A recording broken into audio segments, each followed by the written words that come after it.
7. Triple.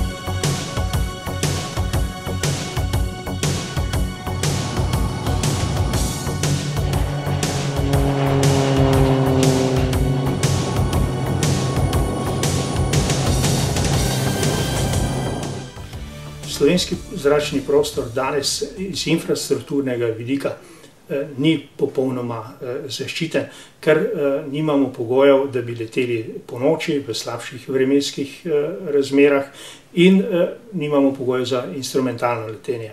Prav tako se danes naše posadke ne morejo uriti v vseh vojaških postopkih na vojaškem letališču. S posodobitvijo letališča v Cerkljah bodo vsi ti pogoji omogočeni in s tem se bo posredno tudi dvignil nivo zaščite zračnega prostora v Sloveniji.